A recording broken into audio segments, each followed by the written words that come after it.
This is Timmy Fitz. You're listening to the Break It Down Show with Pete and John. Tune in, love it, download it, live it. This episode of the Break It Down Show is a very special one. It's special for three reasons. Number one, Mic Gillette was a formidable part of an essential building block in my musical taste and development. As a founding member of Tower of Power, he created the horn lines and put together the band that helped me understand music. And I can't say enough about that. Second reason is his daughter, the lovely Megan McCarthy, who's the singer in the Mic Gillette band. And she's great. I really relate to her because I understand what it's like to grow up hearing your father play music and then to evolve to the point where you become a musical co-conspirator with him. So it was great to hear the two of them interact, and it was great to relate to them on that level because I make music with my dad. And the third reason is because Mic Gillette is just as cool as you could ever imagine, as I ever imagined, even cooler than that. So, very special episode of the Break It Down Show. And one more thing to acknowledge is that I met another one of my heroes, the great Felton Pilot from Confunction, and I asked him what he thought of Mic Gillette, and he said, Mic Gillette is my idol. So we'll post up the Felton Pilot episode very soon. But in the meantime, here's Pete and me with the very lovely Megan McCarthy and one of the coolest, Mic Gillette. Hey, so we are lucky enough to have on the podcast tonight with us on the Break It Down Show, fucking A. Yeah, Jesus Christ. The great Mic Gillette. Oh, is he coming too? Yeah, he's coming too. Yeah, he'll be here. Hey, look, there he is. Oh, shit. Also, Megan McCarthy, who is Mic's daughter. Yeah, Yeah. So you're the singer in the band, I am. and you guys are having a good time, huh? Oh man, I can't even explain it. It's ridiculous. I've been watching him since I came out, and now I get to be up there playing with him, and you got to be good enough so it doesn't just look like nepotism, right? I'd say the pressure is on more than anything Right. else. You Totally. probably have more pressure leaning on you than anything else. You really have to deliver. It's important. I don't want to suck. Nobody wants to suck. No, she's got the right attitude for it. She's a natural, and her pitch is wonderful. Her ideas are beautiful. She's been listening to so many people over the years. She in high school, she could jump into her car, and the kids all going out to get lunch somewhere, and she's slamming Aretha Franklin and some. And you're educating people. Oh, Wilson Pickett. They're going, what's that? It's like my wife. She's a little bit younger than me too. But when she came to me one day, she says, "You got to hear this brand new tune, man. It is so funky." And we're talking about 1994. She goes, "Yeah, man, it's this guy named Edwin Starr called 25 Miles. Well, you got to hear this." I said, "That's from '68, maybe '69." So it's all an education. You learn in your whole life. He played Woodstock. Close. That's a funny one, man, because I was in Cold Blood for a while, and I'll talk a little bit about that in a minute. But the leader of Cold Blood runs into Bill Graham's office, and he's pretty toasted. He breaks off the top of a bottle, and he's chasing Bill Graham around his office, trying to cut him with the bottle, saying, "You never get us any good gigs." And Cold Blood was pretty big at the time, and they helped me get out of the draft and during Vietnam and stuff. So I left Tower for about 9 months. And while I was in the band, the Tower was gaining, and I played on the first album, but then because I left during the recording of the album, they called me a mellow side order on the back of the album. They were all my arrangements, and I built the horn section and everything. So anyway, he runs into Bill's office, and he's chasing him around, and Bill goes, "No, I got a great gig for you guys. You're not going to believe this one." And he goes, "No, you're not." So finally he had to have his employees come in and tackle him and haul him out of there. And he sent Santana to Woodstock instead of Cold Blood, because Cold Blood was supposed to be on Woodstock. Wow. Yeah, No Santana kidding. went instead. Man. Yeah. So a lot of our listeners will know that, you of course played with Tower of Power, but for our younger listeners, they don't know that means that the time span that you played with Tower of Power, the Tower of Power horn section played with everybody. That was my horn section. I built it. Yeah. I was the only horn in the band for a year. Wow. And just on trumpet. And then I figured, I better start fattening this up. So I got a flugelhorn, to play on the ballads. Yeah. And then I found an old buddy of mine, Skip Mesquite, whose dad and my dad played together. And it's funny because both of our kids now have done things together too. Wow. And they both have little ones, so there can be like 4 or 5 generations of the Mesquites and the Gillettes gigging together before too long here. But I built that horn section up to 5 horns, and to where we were getting, our first big recording session was the very last Big Brother and the Holding Company album that Janis Joplin was on. It was called Be a Brother. And Nick Gravenites was sort of taking over the band.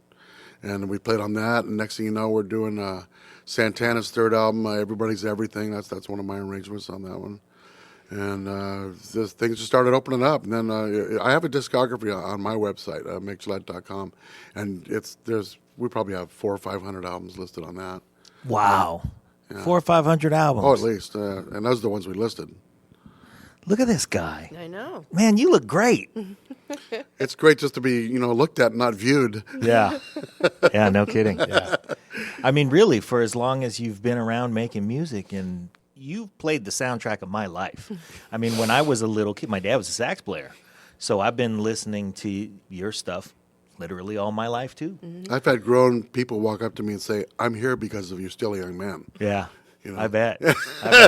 My mom was once a diamond sparkling in the sand. Oh, you better believe it. That's my favorite flugelhorn solo I've ever played on that one. Wow. Man. So, but now you've got the Mic Gillette Band, and you guys are playing... We're playing all over Northern California at this point, and even down to south a little bit. We did some jazz festivals and stuff last year, and we're really got it functioning now. We're a completely self-contained unit.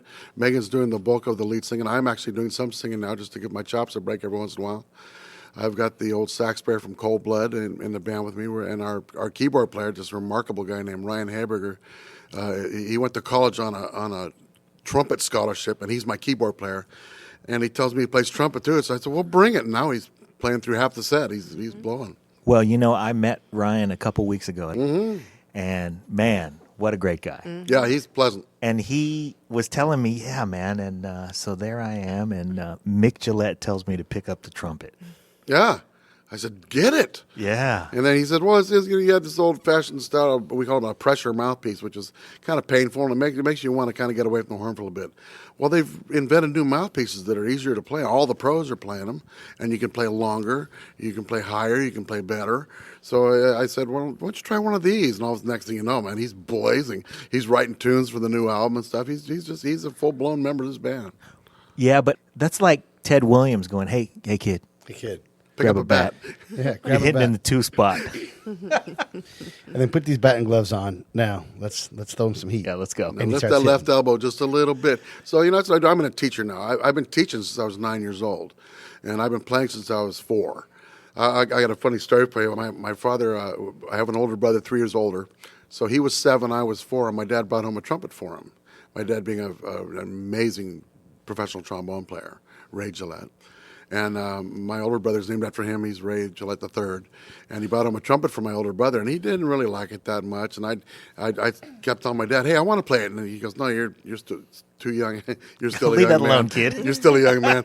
So he said, no, you're going to drop it and break it now. And so me being the evil little kid that I was, I would wait till everybody left the room.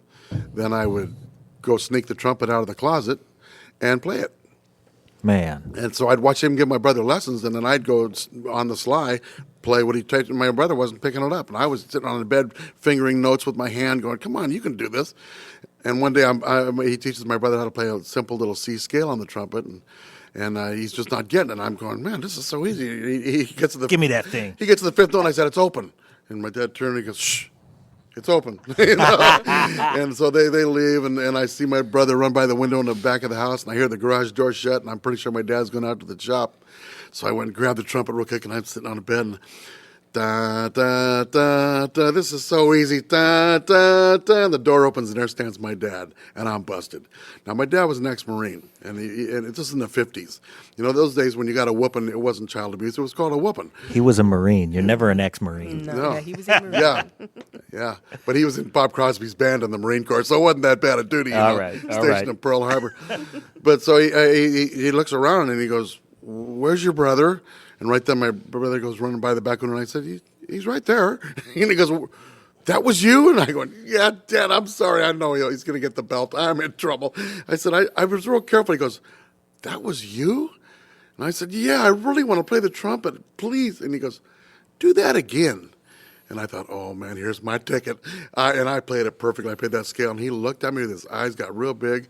And he goes, well, I'll be darned. He ran over, grabbed me, grabbed the horn. And when he came at me, I thought, okay, that's it. I'm in trouble. He's going to bend this thing around my head. Oh, man, we jammed to the car. He drove an hour and a half to the best music store he could find to get the biggest trumpet book he could find. And we sat in the parking lot of that music store until the sun went down. By the time I got home, I could read music. I was 4 years old. Wow. I was reading music. I got home and I started practicing 5 to 7 hours a day, 7 days a week. I became a child prodigy. I was so around so many incredible musicians all the time. Yeah. That I just wanted to play the horn. And so for my 8th birthday, I walk in and this trumpet book is we call it the Trumpet Player's Bible. It's the Arbon's book. Big, thick, giant book, 400-page book. And it's a lifetime type book. You'll never you get rid of that book. And for my 8th birthday, I've been using this book now for 4 years. I said, I need a new book. And he goes, yeah. He goes, when you could play everything in that book, there are college audition pieces in there. He goes, we'll find you a new book. And I, cocky little bastard that I was, I handed him. Pick a page, Dad. That's exactly what I told him. I said, here, pick a page. So he goes right to the back of the book, to the college audition piece, and he goes, yeah, this one looks kind of like Flight of the Bumblebee. Give this one a shot, would you? Yeah. And then I go, gee, Dad, you picked a really hard page. He said, no, you said you could play any page in the book. Well, it opened to that page because it was always open to that page. Right. It was my favorite page. That was in the page book. you creased I had it open. memorized. Oh, no, I'd been through What the book. was it? It's one of the characteristics stages, the college audition piece, number 14 in the Arbon's book, in the back of the book. And so he looks down the page and goes, it looks like some fly had diarrhea over page. There's just, like Victor Borge says, what are all these dots, And so he says, okay, well, looks like you should be able to do this page in about 6 breaths, but you're going to have to play it fast. I went, okay. So I stand right in front of him, and he, of course, reads music real well, and I walk around behind the stand so I can watch him read the page while I play it because I got it memorized. And by the time I hit the first breath mark, he's just grinning ear to ear. And I got to the bottom of it, and he made me play the whole page. Yeah. And I made it, and he looks at me and he goes, time for a new book. we're going to have to find you a new book. There are no better books than that. That's the last day I practiced. I haven't practiced one day since I was 8 years old. Wow. I don't practice. I play all the time. I'll play in 5 or 6 different bands at a time. Yeah. There are different days I'm playing different bands, So I just always play it. I'm a player. That's what I do. To me, practicing sounds lonely. Hearing my trumpet all by itself, I need somebody playing with me. It's a solitary existence. That's not me. It's not like an acoustical guitar where you can sit there and be the whole band, So it's that's what I do. I'm a player, man. My dad was a player. All his buddies were players. I just assumed the position. Your dad is annoying. He hasn't practiced since he was 8 years old. I've heard that. What in the hell? I haven't practiced the trumpet in decades either, Yeah. but I don't play. Making a living out of it? No, I'm not. That's a hell of a story. Where And were it you had- at the time? It Because had you Victor Borge in it too. Every story my- should have Victor Borge in Man, it. that guy's hilarious. Did I train her right or what, man? We were in Fremont. okay. I grew up in Fremont. Actually, I was when I was born. I lived in Pleasant Hill, and it was right after moved to Fremont before I turned 5. And as a matter of fact, I got into playing so much immediately that on Memorial Day of 1956, I just turned 5, and they hired some high school kid to go play taps in the cemetery for all the veterans out, and my dad was a veteran, so he goes, "I'll tell you what," he says, "I'm going to teach you how to play taps, and what we're going to do is we're going to have you hide behind a headstone and play an echo, and then it'll be kind of creepy being out in a cemetery and hearing an echo come from nowhere because I'm so little. It's really easy. I just stand behind a headstone, nobody can see I'm there. So this kid's out there the thing, and they da da da, and then out of nowhere. And my dad's in there directing me with his finger, and they get done, and the one of the vets walks over and hands the kid $10 for playing taps. And in 1956, that was a lot of money. He probably won't go buy a car or something, That was, man. And then I come walking up behind the headstone holding this trumpet, which looks like a man holding a tuba because I'm so little and the trumpet is so big, and all the veterans walked over to me and started handing me dollar bills. To the point where I had to hand my father my trumpet, and I'm holding this. I ended up making $25 for playing the echo to taps. I'm 5 years, and I'm going. That's a hell of a practical joke to start off with. And then my you dad, made $25. my dad's sitting there shaking his head, going, "Oh, That's this 1956. this You could isn't buy a right." house in Vallejo at the time. A With block the backyard. Yeah. And he looked at me and I said, "Dad, I'm going to be a trumpet player when I grow up." Wow. I have known you all are, my life. You already Yeah, are. you are. Man, I already had are. buddies. I know buddies that wanted to be firemen, wanted to be cowboys, wanted to be baseball players. Yeah. I'm going to be a trumpet player, and they'll look at me like I'm weird. Well, I don't know one of them that's a cowboy. None of them are firemen. Nobody's a cowboy. None of them are playing baseball.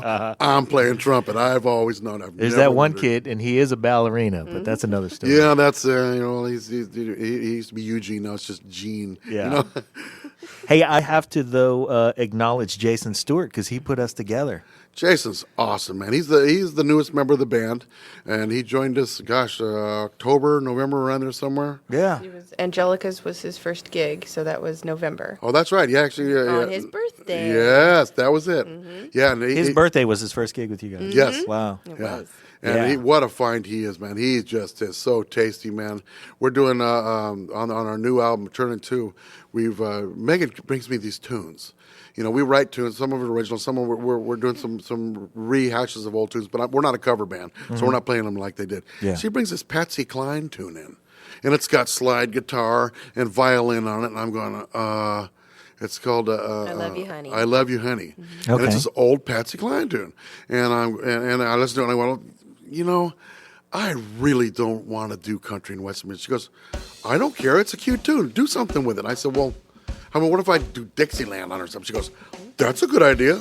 It's now our entrance tune. We walk in playing this, and it turns from when the Saints go marching in. We got a marching bass drum, marching snare drum. The band walks into the venue playing, and we get on stage and light into this song, and it is so fun, man. We're having a ball playing this. Man, that is cool. And Jason's what's he doing? He's playing. Jason has the Shaking a tambourine or Yeah, something. I think it's the tambourine. It could be the tambourine. No, I think he had the cowbell. He brought a cowbell. Oh, that could very well He was be. proud of his cowbell. Yeah, that would be him. But then she comes in and another buddy of ours comes in and he goes, man, you've done something really unique there with that old song. And he said, I get this song I would love to hear you guys do. It's this old Hank Williams song called Cold, Cold Heart. And it's I went, okay, well we better take that somewhere else. And it made its way onto the record wait too. till you It hear what did. she does. She just turned it into magic, and Jason puts this just sneaky, sly little guitar stuff behind it. The song was kind of in place, but it was really missing something. And he put 6 notes every 2 minutes, and it was just the perfect stuff, man. So I thank God for sending me Jason Stewart. Man, that is a hell of a compliment. And I agree with you. I've known Jason Stewart for a long, long time. We played in a band together when I was about 18 or 19 years old. He played in my dad's band. And I remember one time we were playing in Fairfield, and we were doing this outdoor gig. And, outdoor gigs always sound great. Oh, it sounds great, yeah. Yeah, and like you can almost hear the sunshine. And we did something. I can't remember what it was. It was like a bossa nova. I think it was Baubles, Bangles, and Beads. Oh, God. And then we did a break, and Jason came in. And I think he played the 2 most perfect notes I've ever heard in my life. Because Isn't it he something? started playing, and I just went, oh, man. Yeah. It sounds like the sun is out. Yeah. Yeah, he's really something. I was not a fan. I've never in my life been a big fan of rock and roll. Yeah. Which is, funny coming from me, man. I've stood on stages with the Rolling Stones. I worked with all the Beatles, except Paul McCartney. I've got to be in some of the best stages for rock and roll ever. But I'm just not a huge fan. My favorite rock band, and the band that really turned me on to rock, was Little Feat. Wow. And I love Little Feat. And another song of our new album is the Little Feat Let It Roll song. Paul Barrere, the leader of the band, is a dear friend of mine, and he wrote the song. And I said, "Why don't you come play it with us?" So he's on the album. Wow. Yeah, and he plays slide on it. It's a straight ahead rock tune. I played on the original recording on the horns. Well, you played with everybody. It feels like it sometimes. Everybody. Over 30 members of the Rock and Roll Hall of Fame. We were going to say you played with, basically, we have a thing we call Rock and Roll Mountain. Trying to figure out where people are on it. And there's a level of greatness that once you're above it, you're great. You're not trying to say who is the greatest and who's not. But seriously, at the top of Rock and Roll Mountain is the Rolling Stones. They are there. Yep. And you can put the Beatles right there next to them. You can put Elvis up there. We think those guys are all can claim the very top. When the Beatles wanted to do something better, they called you. You're right. Hey, how do we kick this up a notch? Yeah. Huh. The funny one was since you were talking about the Stones, is Bill Graham brought the Stones to Candlestick Park. This is 1981. And they had a friend of ours, Ernie Watts, playing tenor sax with him for years. Just all these was rock and roll sax. And Bill Graham says, "Why don't you guys come play a song with the Stones, man?" And we're all going, okay, well, that sounds good. So we go to Candlestick, and he says, just come to the dressing room during the sound check and meet the guys and talk it over with them. So we go walking in, and I'm thinking about it. So I'm going, years ago, Mick Jagger and Otis Redding, of all people, wrote a song together called Satisfaction. And the Rolling Stones do this old, slow, near, near, near, near, near, near, near, near, near, near. Well, when Otis Redding did it, he did it up in a higher key, but he snapped it and put horns on it and did it much faster. So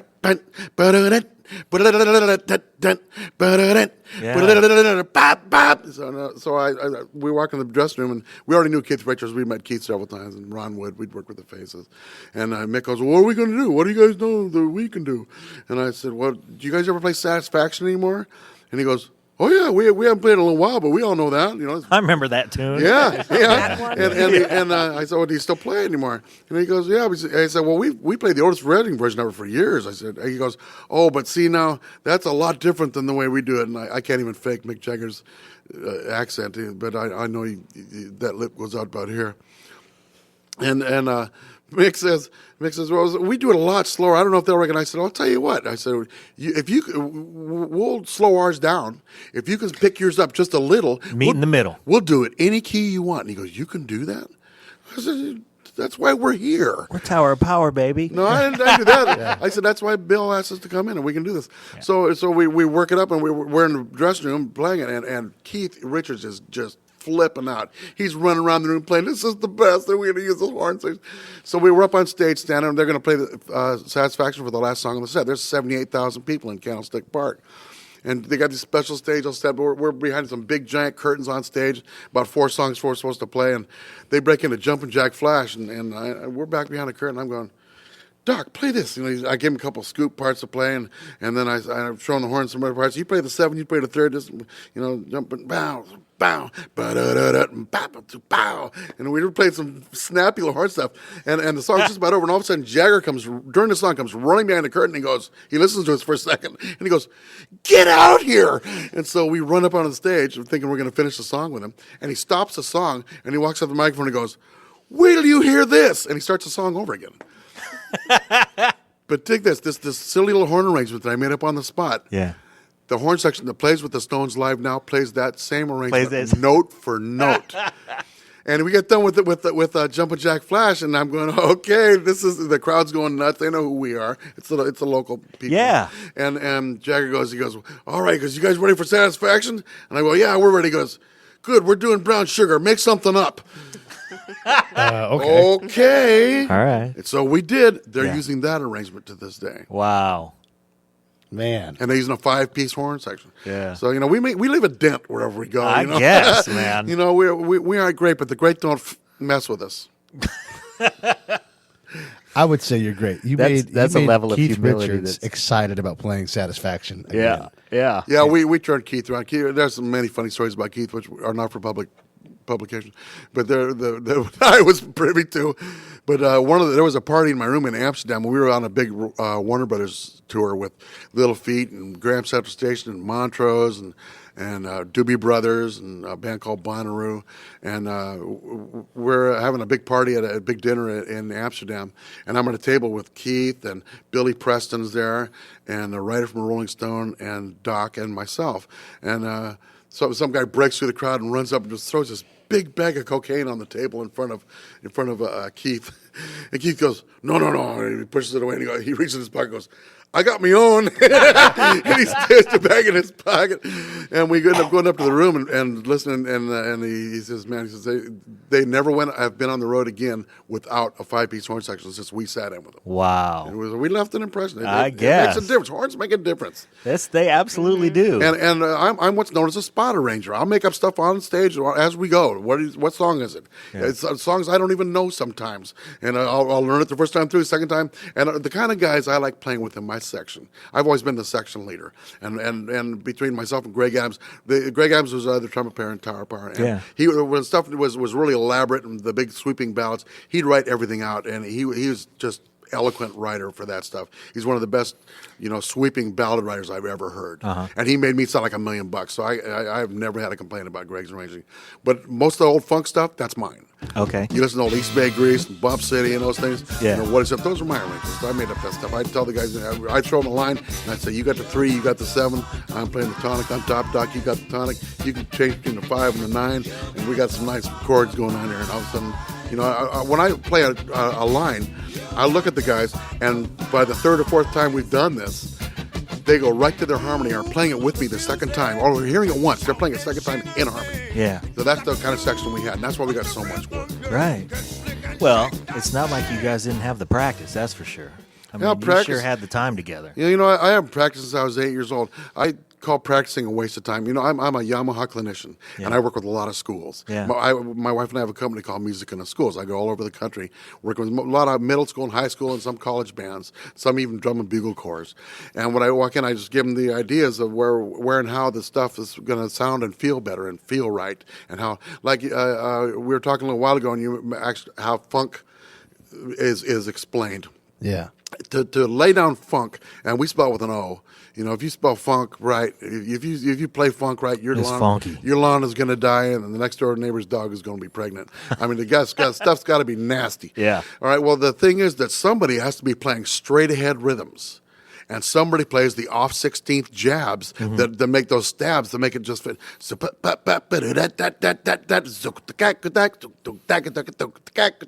That stuff. Right. Well, that's the David Garibaldi School of Funk with Rocco, and there's that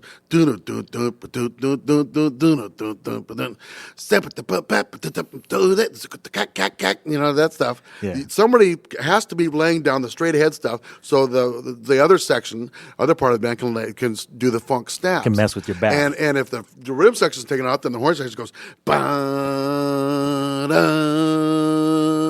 We start building tension by playing something really steady that you can just lean on, and then the funk always works, and you'll always be able to get back home. Yeah. So that's how funk works. Somebody has to be laying it down straight. And then again, there's the real important part of our playing in the center of the beat, because there's 3 different ways to play on time. One is pushing the beat. So when some of it is just dead in the center, like the old Squib Cakes line. It sits right in the middle. Right. Then there's the old bassy style. Where you're on the back of the beat. It's not late, but it's on the back of the beat. Right. So everybody has to agree where that's going to be. Yeah. And that's why the drummer and the bass player are the motor, and we're the bus. And just don't get thrown under it while you're going, because you want to. Is this a big, thick bus? And you want people to come back and hear you again. And we've always been a musician's band. The general public didn't get us. Yeah. A lot of it today still doesn't. But the musicians go, oh, my God. There's a musician I've met that didn't want to play in that band at some other time. Oh, absolutely. Yeah. Absolutely. And it's a great credential for a lot of guys. Lenny Pickett, man, he runs the Saturday Night Live band. And he's been running I have an 18-year-old. He's not 18, he's 17. My son is 17 years old. And Lenny Pickett's been running that band since 1995. Yeah. I mean, he's been running that band for a long time. Yeah. My kid's entire life. Yeah. We found Lenny Pickett. We were playing the Keystone Berkeley, and our sax player came in one night, and he was loaded, as Ron Wright would say. And he walked into the dressing room and took his horn out of the case and promptly dropped it on a cement floor, where it went into about 600 pieces. And we walked out front, and Pickett's sitting on the street out front playing a saxophone for quarters, throwing it into a sax case. And we're going, you want to play some tunes? Come on in, Lenny. He was in the band from then on. How was he when he walked in? Crazy. Wow. Just totally insane. Man. Yeah, and just he was a very impoverished kid, and he would live off the money he made in his horn case playing on the street.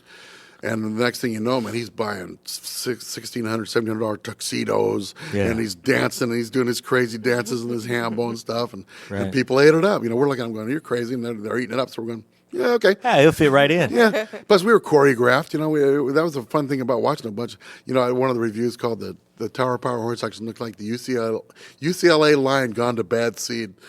And it was just, we were up there dancing and everybody looking so weird, but the steps would all be really together. Yeah. And we wouldn't do it too much because, we're not the Temptations. Right. We're not the Pips.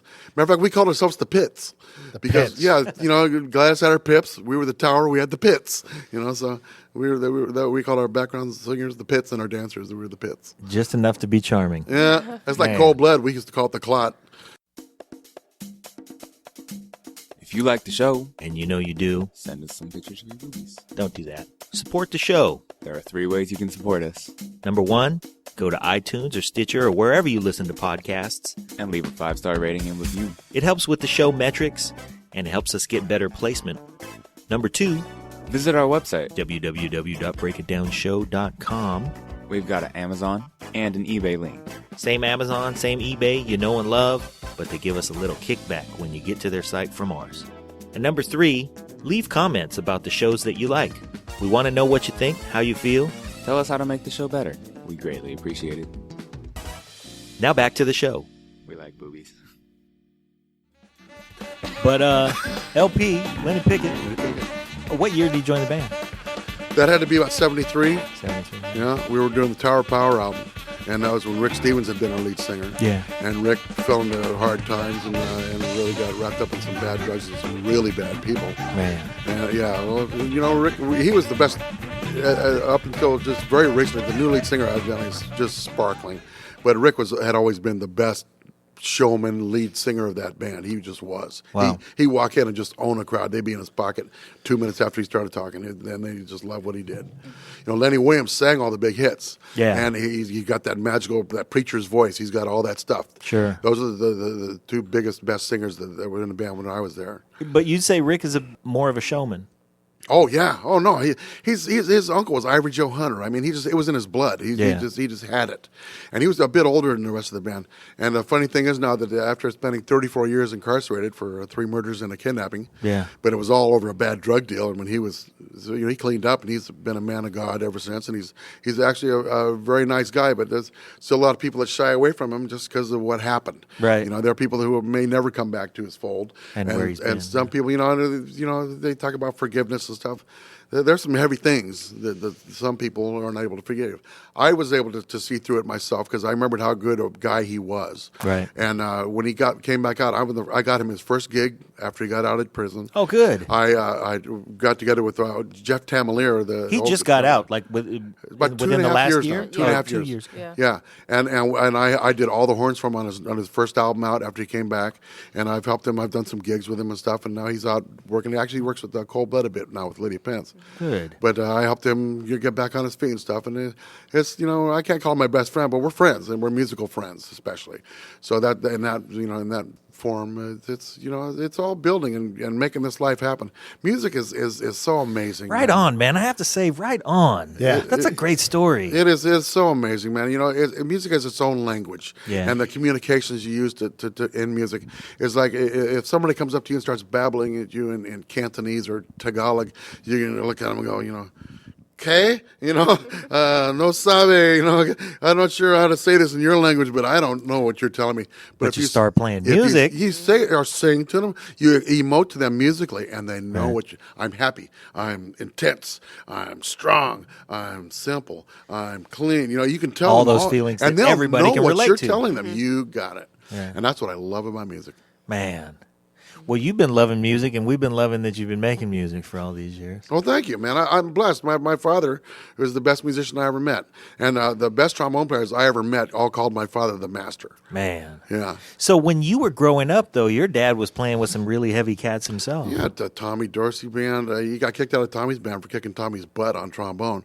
He was playing Harry James' band for a little while. He Count Basie whenever he came to town. He just knew every Stan Kenton. Stan Kenton kept trying to get me. I was playing so much lead trumpet by the time I became a freshman in high school, and he had wanted my dad to come back on the road with him. He thought if he got me in his band, my dad would have to go. So as a freshman in high school, Stan Kenton was coming around saying, "You got to come on the road with me. Forget about it. You don't need school. You're a player. Come play." And And you thought about it. Oh, for about a couple seconds, and I thought that's really silly. Yeah. Besides that, tour buses in those days, you got on a tour bus for 6 months before you got back home. And the pay wasn't good. It was just to go out and play that music with the best cats. Right. Which is really And spectacular. that bus was not air conditioned. No, and the sax players always sat right behind you, man. It just sucks. You know the difference between a big band and a bowl? What? With the big bands, the horns are in the front and the assholes in the back. Okay, I shouldn't have said that. No, you can say that. It's a podcast. It's a podcast. you can say I'm trying to whatever keep you it. want. My daughter's here. I try to keep it. You She's try never what? heard any of this I before. don't buy that for a Yeah. second. Not a You know you're second. never supposed to give a trumpet player a microphone, right? Or cash. Now we know. Or cash. And I show up and I get both. They're in trouble, man. So where did you go to high school? In Fremont, Mission San Jose High School. Okay. Graduated in 1969. By the time I was a sophomore in high school, I was running the Miss Fremont pageant. I was doing all the music for all the girls, doing the acts. And for my junior year, I did the Miss California pageant. And I had my dad and Skip Mesquite's dad and Skip and the drummer, the original drummer from Tower Power. That was my band. Yeah. So we went down to Santa Cruz and did the Miss California pageant. I was doing all kind of crazy music. Yeah, I was going to say, you said no freshman year to going out on the road, but it wasn't long before you were going to have to be busy. So, yeah. Yeah, I got scholarships. I was offered lots of scholarships. I can audition anything. I was getting command performances when I was 9 years old, Right. playing Haydn's trumpet concerto, and I'm convinced to this day it was because my accompanist was 5, and he was better than me. I mean, he runs theater pit orchestras in New York, and he did Cats. And this guy Johnny Johnson is just Right. freaky good, and he couldn't even reach the pedals on the piano, and he's playing the company, and I'm doing it, and people are just watching us going, who are these kids playing this stuff? And I burnt out on classical music. I just got really tired of it. My last classical concert I did, I got hired to play in the Fremont Philharmonic Symphony, and it was a public symphony, and they hired their conductor to come in, and they had no trumpet player, so the musicians union got a hold of me and said, come down and play. We'll pay you $75 for rehearsal and $125 for the concert the next day. And my father's playing trombone, and he just donates his time. My sister's playing bassoon, and she was an amazing bassoonist. And so I go down to the rehearsal, and I'm already in Tower, and I'm traveling the world. And okay, I'll go do this. What the heck? It's right in town. And I go in and I look down at the sheet of music, and it's got 1,163 measures rest before I come in. Oh! And it's got 17 notes, and I'm done. And there's still more that I have to sit through. And it's already classical music. It was some Schubert symphony or something, I believe. And so I'm sitting there, and I go, oh, my God. And it's slow. So here I am, 62, 2, 3, 4, 63, 1,001, 2, and I'm counting, and I look over and there's this cute little girl playing second violin over there. And I look over and I go, oh, and she looked over and winked at me, and I went, okay, well, symphony music stick around it's for a not little all while. bad. And then all of a sudden I went, oh, I lost count. Oh, no. So I'm looking up the clock. You and had I'm to going, count to 1,163. I'm looking up at the clock, and I'm going, okay, we started about 10 minutes ago. Probably the next 3 or 4 minutes I need to be able to play. What a stupid thing to get caught in.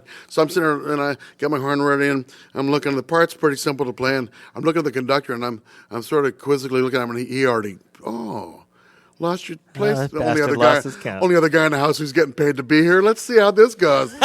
So I'm sitting there waiting for him, and all of a sudden he just stops the orchestra and he looks at me and he goes, for a professional musician, you really let us down here. You only have 17 notes to play, and we waited for almost 15 minutes for your entrance, and you missed it.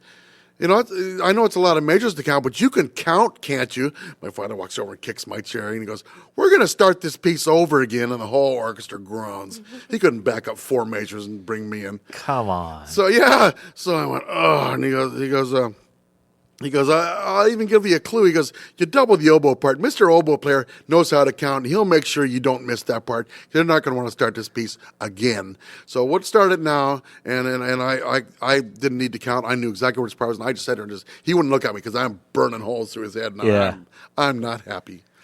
And so we get to the spot, and this time he looks over at me like he's supposed to about 4 measures before I come in, and puts his hand in the air like, your part's coming up. Yeah. He didn't do this for me the first time. Right, like I he was should have done ready. the first Yeah, time. and the part comes in, and he waves his hand right at me, and bing, I came in, played my 17 notes. I thought perfectly, not overbearing.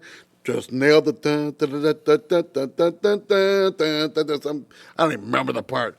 17 notes. I get done with it, and he stops the orchestra. He goes, so now you think you're the soloist. He says, you just drowned out, Mr. Oboe. Mr. Oboe, you might as well just lay out during that part. We're not going to need you. Mr. Trumpet has that covered well. And matter of fact, I don't think they'll even hear the violins. I have 23 violins here, but I couldn't even hear them. You were playing so loudly. And he's just way exaggerating. He's just really belittling me in front of me. And he knew my father was there and a lot of people in my community. And I'm just going, oh, man. He goes, you're supposed to blend. I know you're in rock and roll and you don't understand anything about blending. He says, but if I can hear you, you're playing too loud. And I'm thinking, that would have been good information, about 20 minutes ago. So you choose to tell me that now. So I said, okay. He says, we're going to start this piece over again. Jesus. By now, people are throwing things at me in the orchestra, and I'm about 2 inches tall. I'm just humiliated. For the $200 I was getting for these 2 days' work, it wasn't worth it anymore. And so he gets up and he counts, and I look over. I said, I was distracted. And the second blind in place, she's over going, I never even met her even afterwards, but it was like she knew why I'd missed it. I got distracted. Yeah. So now he gets to the spot. He won't even leave, but he glances over and I faked it. I put the trumpet up against my lips. I really made it look like I was playing. I fingered all the notes. But you didn't play it. And I saw the oboe player stiffen up, and he goes, oh, no. And people around me going, oh, and so we get through the part, and he looks at me, and he puts his fingers to his lips, and he goes, and I stood up, and I yelled, hey, at the top of my lungs, and he stops the orchestra. Now people are really pissed. And he said, why did you stop us? He goes, that was beautiful. He says, I taught you something today. You really learned what to do here. He says, why did you stop us? I said, really? I said, because I want to make sure for the concert tomorrow night, I don't let you down, because you seem to have very high standards. So I wanted to know, was that exactly what you wanted to hear? And he goes, I felt your presence. He goes, I could not hear you drown out any other instruments. He says, that was absolutely perfect. You could play in any symphony if you play like that. I said, really? And now I've got the upper hand. And I said, because you know what? I didn't play one note. And you can check anybody around me and ask them. They all know. Mr. Oboe knows he played that part by himself this time. And I said, I stuck my first pointer finger in the air and I said, number one, you don't want me here. And I put my second finger up and then I said, number two, you don't need me here. And then I dropped my pointer finger, and I said, and I am out of here. And I went over to the band guy, and I said, pay me. And he paid me for the rehearsal. And I said, you don't got to pay me for the gig because I'm not coming. Man. And I walked out, and my dad came home, and he shook my hand.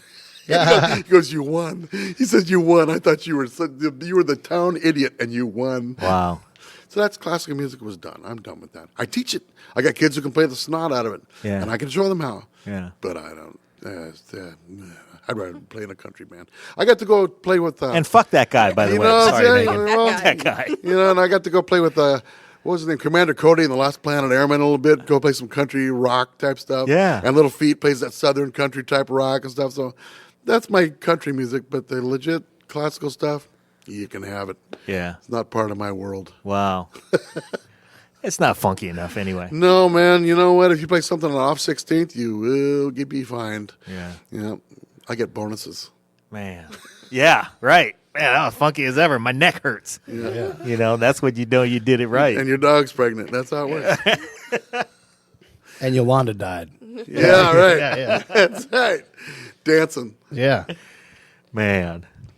He's full of stories. Oh, he could go and get going and going. And sometimes I'll start on a story and I'll get off on a tangent and forget the story I was This aiming happens. at. This happens live a lot too. My daughter's the voice of reason. She goes, Dad, let's play the next song. Yeah. Oh, okay. Let's not talk about that now, okay? No. Let's talk about how, on Veterans Day, and I'm talking about how Cold Blood bought my way out of the draft. I don't really want to hear that. How did that happen? I was getting drafted, and I didn't want to go. It was during Nam. I'm already playing taps for friends coming home in body bags. Right. I'm going, it's not a war. You knew what was going on over there. I'm not going to do it. So my dad says, well, let's just get you into one of the bands. He goes, let's go over to Treasure Island and audition for the Navy School of Music. He says, one of the best music schools in the world. Sure. He says, you'll do great going through there and playing in one of the top Navy bands or one of those other service bands. And so I do the audition, and the guy and including the writing test, and the fellow comes out and he goes, well, we would love to have you join up and join us in the Navy. We'll probably put you right in the Navy band after boot camp. He says, but you're going to have to go to the Navy School of Music. And by the way, I will have you teaching at least 3 classes while you're there. Because I haven't seen arranging and writing like that. And you're playing 4 different brass instruments professionally. He says, you're exactly the kind of guy we want to have in here. And I looked down and I'm going, I just turned down Juilliard and Eastman and the Guggenheim Institute in Germany, the top classical schools in the world. Yeah. Because they didn't have the kind of music I want to play. And now you're telling me I can go to your school and teach? I heard you were the best school, and you want a kid to come in and teach. He goes, you have these abilities. I said, I want to learn from the best. Yeah. I don't think I'm the best.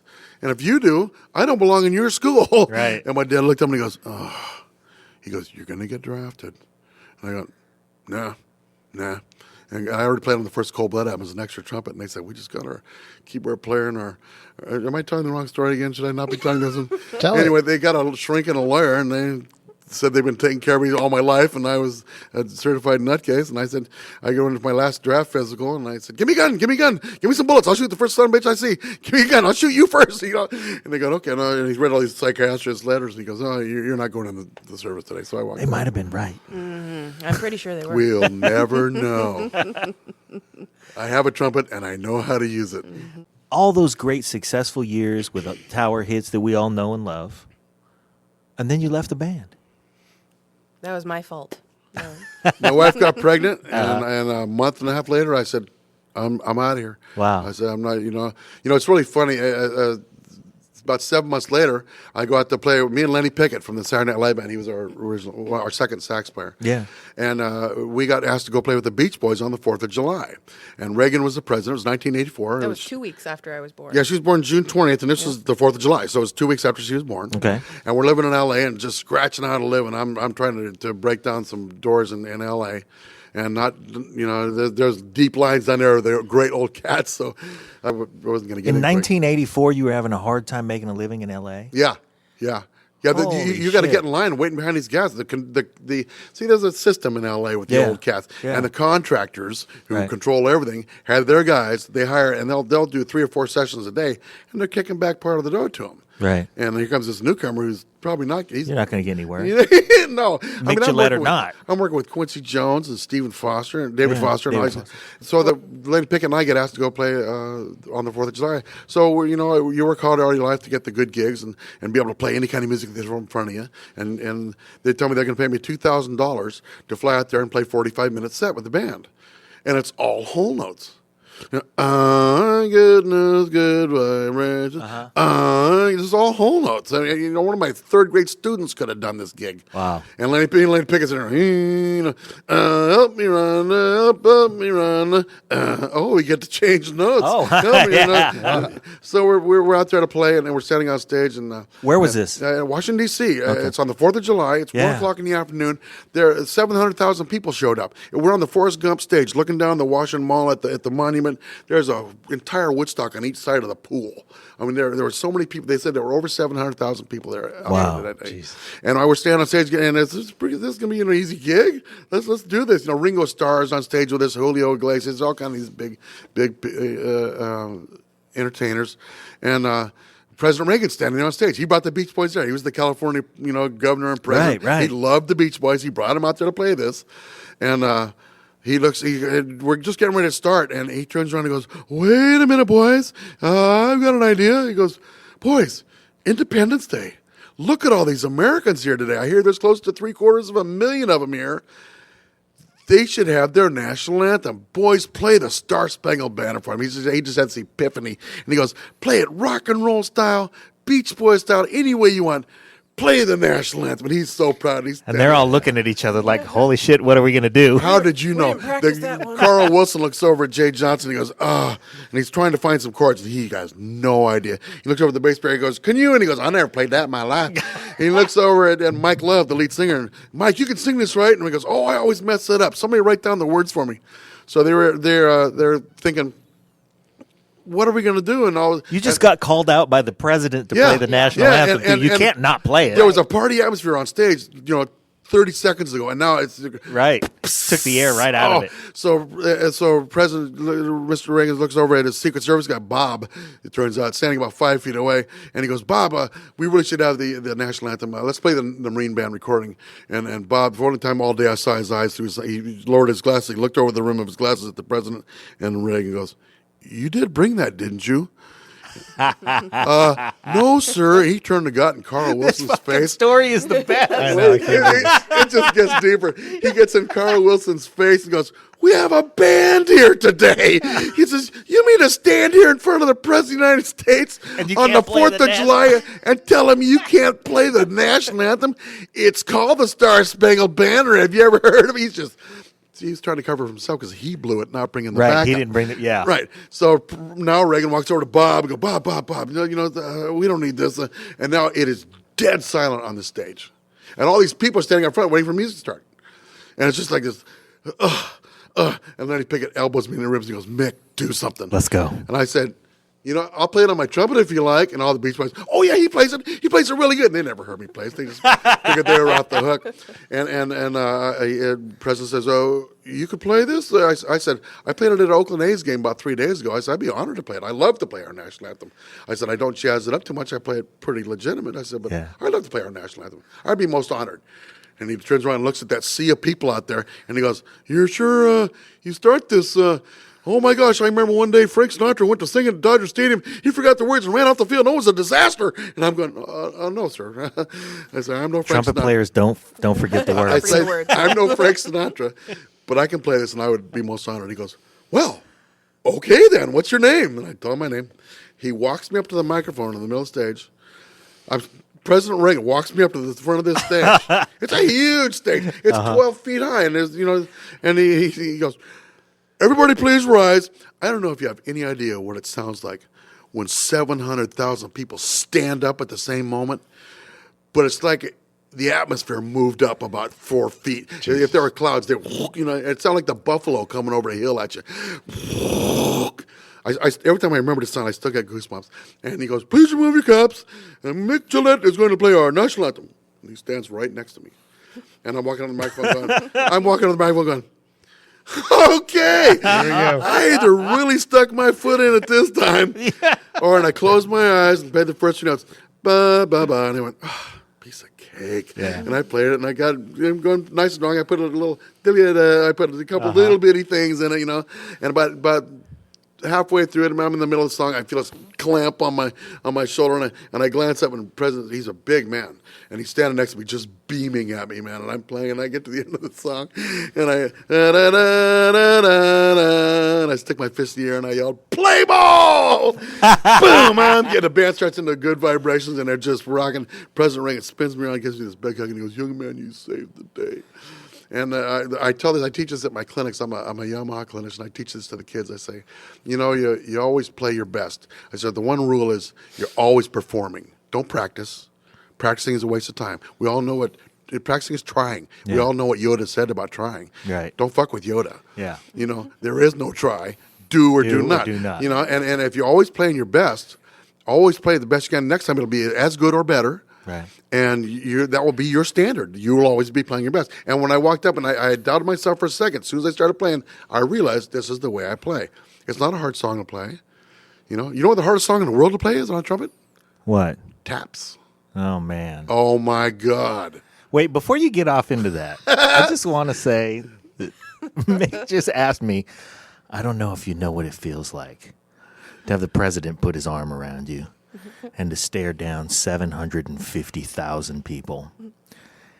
And you went on with your story, but in my head, I'm thinking, it's a visual, isn't it? No, Mick. I don't know what that feels like. Nobody knows. Exactly 0 people It was one of besides the top you 10 moments know of my what life. that feels like. One of the top 10. That was like I bet, man. When I did the Nobody else knows what that feels when I like. did the last national anthem at Candlestick Park, Willie Mays came in and put his arm on me and walked me onto the field.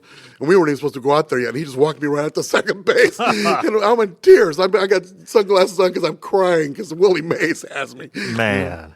Mick played for 700,000 people with the Beach Boys, where he saved the day for President Reagan, and that made his top 10. Yeah, that's among the most memorable moments. I'm gonna cry. of the 80s that I think back. Yeah. Yeah, that particular year, it was one of the. That particular year. I'm such a lucky guy. My grandpa, I'm half, but I'm mostly Irish. My grandpa was from Ireland. He named me Mick. He says that's the worst thing you can call an Irishman. Yeah. He says when somebody calls you Mick, you just smile at him and go, "Yeah." You know, that's your name. And I've loved my name all my life. And and I was telling somebody earlier, when first time I met Mick Jagger, I told him he was the reason there was no K on my name. And he had no idea what I was talking about. He stuck that big lip out. He goes, what? No K? You don't spell it with a K? I love your Ronald Reagan and your Mick Jagger imitation. It cracks me up. They're all pretty much the same. It's the same imitation. Yeah. One was taller. One just has a bigger lip. And he had a big black car. Oh, man. So, man, that's a tough story to top. Yeah. No Where do we kidding. go from there? It got silly. It got pretty silly. And then I stepped back into the horn section. Right, like 45 back to the minutes worth whole of whole notes. notes. Yeah. You can actually find that concert on YouTube. Yeah, they just started showing it. Yeah. Oh, wow. I haven't seen the anthem part of it yet, but you can see me playing with that Yeah. whole show. I'll be watching that tonight. Yeah. Yeah, it's a long one, but it's pretty cool. It's Yeah, like Beach Boys, 4th of July, America, 1984. I think America starts the show off, and then Yeah. Julio comes out in LaToya. The toilet. Wow. That was back when the Beach Boys had that thing with Alexander Haig, right around that time, wasn't it? The year before? No, James Watt. James Watt. Yeah. They had somebody made us all T-shirts that said James Watt was right. Right. It was the biggest joke going there. That's funny. But after the show was over, we were in the dressing room. We were getting ready to come home. I'm dying to get home. I had my best band gig in a while, and I got a bunch of cash in my pocket. And we're in the dressing room putting our horns away, and the president and his little entourage comes walking into the dressing room and walks right by all the Beach Boys, right by Ringo Starr, walks straight over to me and shakes my hand and thanks me again Wow. in front of all these people. And I'm just going, you know, I think you're the first Republican I've ever liked, and they lost it. So you show up. Yes. You're in L.A. Ruining the party. You guys lived in L.A. That's one of the What'd top you do? moments of my life is her showing up. Aw. Matter of fact, That's better than staring down 700,000 people. Oh, you could have doubled that. So you were living in L.A. at the time. Mm-hmm. And you quit the band. Yeah, I left the band and just shuffling around. I actually was looking for day jobs. I learned how to drive a forklift. I was just puttering around in warehouses and stuff in LA, learning how to, the other half lives. And Tower people have the wrong conception. It was a 10-piece band. You know, when you get the booking agent and the management and the crew and the tour companies and all that stuff, Cutting that up a lot of ways. that's a little bitty piece of the pie. The band gets less than half the money. Yeah. And it's a 10-piece, 11-piece band at that time. So, there was no money ever to speak of. There was one year I made about $13,000. There was some hard times. It didn't help that the leaders of the band were way deep in drugs and couldn't write any more good songs, and the band was going, that's about time. I got to go. I went and played with Blood, Sweat, and Tears for a little while. Okay. That's That's a great gig for a trumpet player. Yeah. No kidding. It was, and those are all over YouTube too. You can see some of the old stuff at the Elkhorn Saloon. What a horn section that was! It was a 3-piece. Oh man, we were doing a song with David Clayton Thomas. He did his own famous song, "Heidi Heidi Ho" was one of their big hits, and they do the song in E flat. But every time he yelled Heidi, I'd blast a high D out of my trumpet. Pretty strong, nice, clean high D. Just really not in the key of the song. He called for it. Yeah, and about the fourth time, he stopped the band. He goes, "What are you doing?" I said, "I'm just following directions." And he goes, "High D." He goes, "We're going to have to change the key of this song." I said, "Yeah, yell high E flat. I'll play whatever you want." Man. That's why you don't give a drum player a microphone. I guess not. No.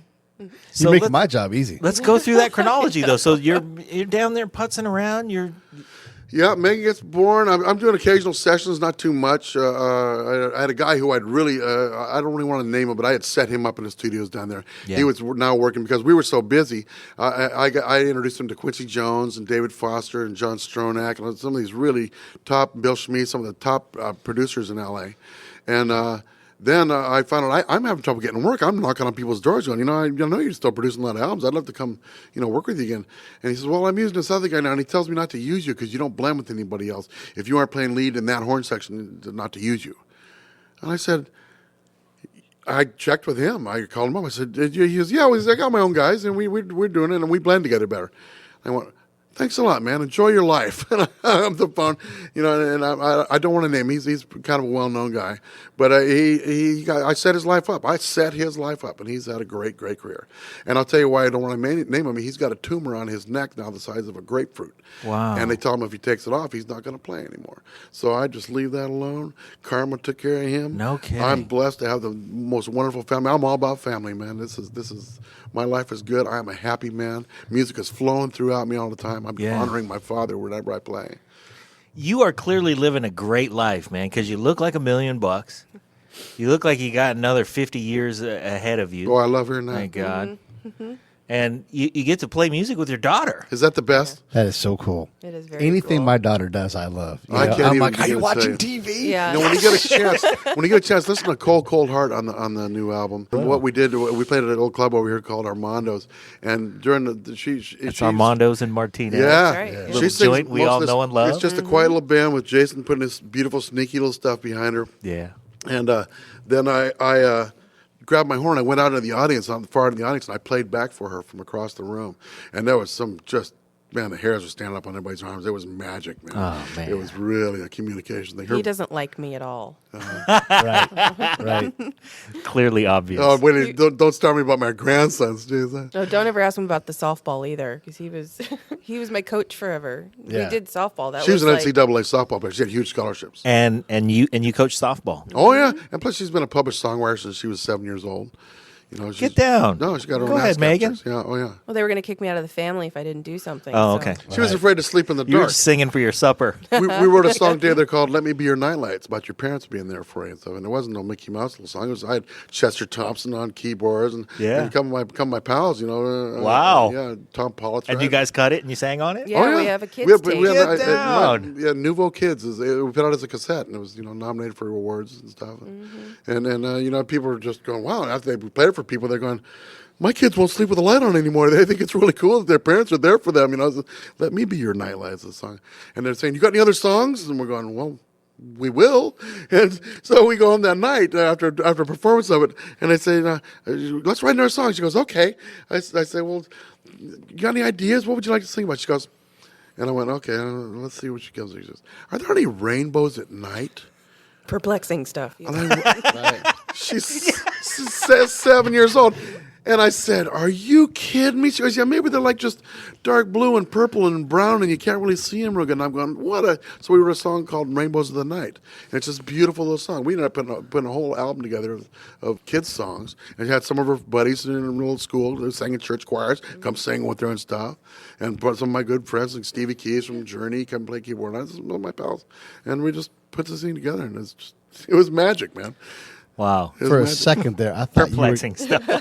For a second, I thought he was going to say that she wrote "Rainbow in the Dark." Rainbows of the Night. It's a beautiful song, and it's never been on anything but a cassette, so nobody hears it anymore. I'm thinking about That's okay. releasing it on. Oh, you have? That's all right with you? Nobody even hardly does CDs anymore. I'm finding out, man. I don't own a CD player. I have no way to play that CD. Yeah. Not in You your know car what? even? We have to figure Oh, out how wow.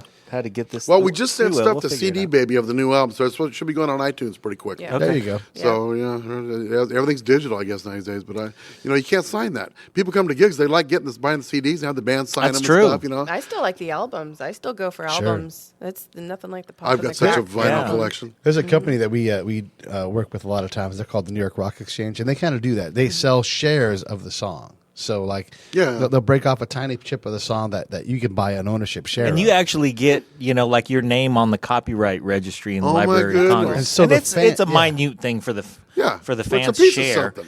And It you can is. actually donate your royalty to charity. So Oh, that's awesome. Oh, that's cool. you get a few bucks every. And then you can design like what would be an album Yes. cover, and so now they've got that For that thing. purpose. Wow. Right. And it's just a great way for an artist to really reach their core fan That's and have very them cool. participate with what's going on. Yeah, It's because really, really cool. especially, we were kind of the last to grow up with that tactile experience of having Something a you can record. touch, something and you you're feel. looking at the band and you're, yeah. Don't scratch it. No. Think about all the work that went into the album cover too, like the wording, the secret messages, the Yeah. pictures, all of it was in there. That's all gone now. I've got the entire collection of Tower Power LPs unopened. Wow. From East Bay Grease, all the ones I played on. I have every one of them. Wow. Yeah. I got offered $350 for the East Bay Grease one unopened.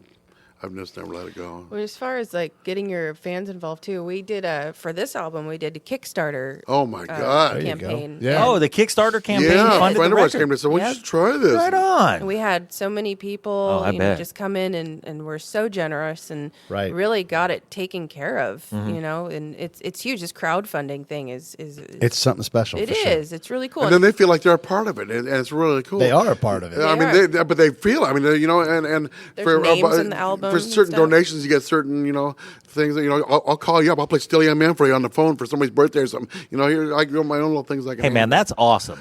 That's a great thing because you're Yes. giving somebody an experience that's special. very personal. And maybe it's not the same as looking down the Potomac Mall and seeing 750,000 people, but you got a phone call from Mic Gillette and he played Still a Young Man for you over the telephone. Yeah, somebody's birthday. Look at that. He's called. Hey, is John there? Yeah. Hold your phone back. Yeah. and I'll play it for him. What the hell? we actually hand delivered one album to a local guy. Hand delivered it, showed up with it. Knocked on his door. It's like Christmas Eve or something. Is Bud Brickle here? Hey, man, invite you out. And he goes, are you? I said, oh, yeah, here, man. Was that really the guy's name? Yeah. All right. This right here in Concord, man. He lives here in Concord, Yes. and this is, we're committing this to posterity. Hey, man, so you know right what? on, bud. We want to Yeah. link you up on our website and on our Facebook page and have people tune into this. Yeah. What you guys doing is really cool, and this is the first time I've been asked to do this. Yeah. And if I never do another one, I've been really happy about Oh, this. no, you're doing another one. you know and what? We're going to be the second guys to ask you to do it. Oh, Yeah. I'm here for you whenever you want, Good. man. well, he doesn't have enough stories, so I'll never. Yeah. I'll never. Yeah, what's he going to talk about Each next? time I start one, I think of the rest. Like I only told you about a third of the Ronald Reagan story, so some other time. I we'll haven't watch even that. gotten to start yet. What the heck? No, So, Do take a minute and hype all of your social media stuff so that's out there and everybody can know how to find you please, guys. man. Yeah. Well, our website is www.micgilletteband.com. And then the Facebook page, Mic Gillette Band, MGB. We're pretty good about responding to people. So if you have questions or, want us to play a certain area, please let us know. We're booking up this 2015, and we're looking forward to seeing you guys out We there. found that booking agents have a little problem with us because they don't know what niche they want. They're looking for niches. We're not a cover band. We're not just an original. We're not a hard rock band. We play funk, jazz, soul, R&B, rock. We're playing some strong stuff and all kinds of. We don't know can what to call maneuver, ourselves. yeah. It was the same problem Tower had originally with Warner Brothers Records. They didn't know how to market us. yeah. What are you guys? Yeah, so that's the Come issue here now. and tell us, please. Awesome. Yeah, what are you? It's an issue you've dealt with all your life. Friends of the near famous. But- What are you going to call it? So you can't just be a band that provides a good time.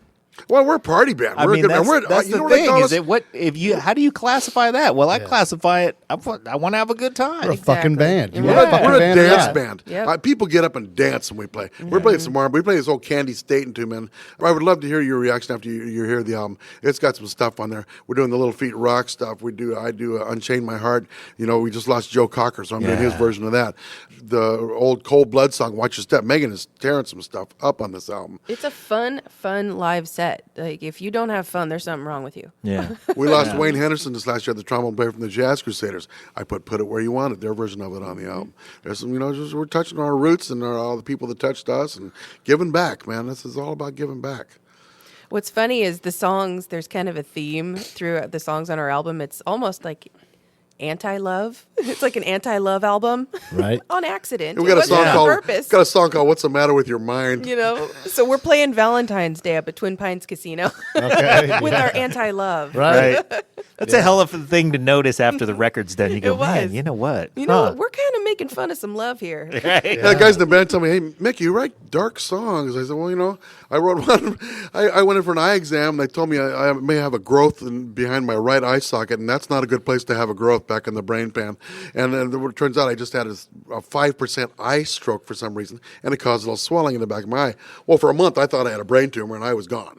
Wow. I thought I was cooked, and I was just. That'd put you in a dark place. I was just staying awake, 23 hours a day. I was trying to stay awake all the time, just to, do as much stuff as I could. Do the And- Warren Zevon thing, right? and then when I found out, it was just there was nothing back there. I mean, literally, I'm a trumpet player. There was nothing in there. You just needed a nap. So what I did is I went to sleep for about 48 hours, and when I See? woke up, I wrote this song called "I Am the Monster from Under Your Bed." And it's about, a little kid, don't get out of bed in the middle of the night. There's a little monster under your bed, Man. And it's just this hilarious, dark humor song. And I'd get you if it weren't for your dad. There's some really funny little lyrics in it. Yeah, that's on our other album, Yeah. Moon Doggy. And another song on the new album is Now That I Found You. I ain't got time for the likes of you. It's just this, dark songs, anti-love. Man. Anti-love. Anti-love. Well, the CD is called Turning 2. Yes. And you guys had a lot of twos that went into the title of this piece of work. It's our second album. Yeah. My oldest grandson just turned 2. Just turned 2. It's a baseball theme thing. We have just so much baseball and softball go through us here. I play a lot of national anthems for the Giants. I have for many years. Yeah. And I got to do Willie Mays' 80th birthday celebration. It was live on ESPN, and it was coincidentally the next day was my 60th. So they put my anthem. They said, do something special. Do something. He's gonna be right near you, and you're gonna be playing the national anthem. At the end of the presentation, the anthem, and then the ball game. And so I thought, well, how about this? Megan came out on the field with me, and she handed me horns because I started it on tuba. Boo, boo, boo, boo. And then I got about halfway through it, I switched to trombone, and I rolled And you the tuba worked your way up? And then I finished screaming on trumpet, and it was nobody's done anything. It's on YouTube. All my anthems are on YouTube. You can see them. Sometimes I use a bunch of my trumpet students, my high school kids come play with me. So. Yeah. And but that was But baseball has always it's been a baseball theme. theme. So turning two Yeah. is the term for turning a double play in Right, baseball. right. And she's such a ball player and a coach and manager and teacher and everything. The cover is her sliding into second and me getting ready to throw the ball to first base. So we're turning 2. Yeah. You've always known for having a quick pivot. That's true. I've heard that. Yeah. I'm bihornial. Oh my goodness. Yeah, I play trumpet and trombone. I'm changing the subject quick. No, What position did you play? I'm I'm a a double pitcher. Taurus. All right. I'm a double Taurus. 2 horns, That's what it is. So the record's called Turning 2. Everybody go out there and get it and see the Mic Gillette Band at Twin Pines Casino. Twin Pines Casino on March 13th. There you go. Where's Twin Pines? Twin Pines. up in Middletown, near Calistoga. Oh, Middletown. That's yeah. Halfway between Calistoga and Clear Lake. It's on Highway 29. about 2 hours from here. Nice room. An hour and a half max. Oh, really? Yeah. Wow. Yep. Okay. Well, Twin Pines They got a nice Casino. hotel up there. It's Valentine's. Come on up, you sweetheart, and hear some good music. Some Listen to a couple of anti-love. anti-love songs, but you'll be Yeah. dancing. Oh, you'll be And dancing. it'll You'll be set the laughing. mood about it. for later. We keep some humor. Yeah. We keep some humor.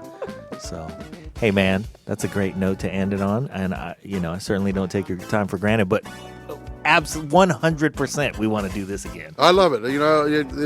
As you can see, I'm Irish. I got the gift of gab. That doesn't mean it's all going to be good, but I can keep talking forever. Yeah, man. I mean, Megan and I had a 1,100 count rest, and then we said about 17 words. That's and right. So this was the easiest podcast Man, we've no ever kidding. done. Yeah. So, yeah. Thank you, Megan. Thank you, Mick. Thank you guys. you. I really Thank you, appreciate it. guys. This is great.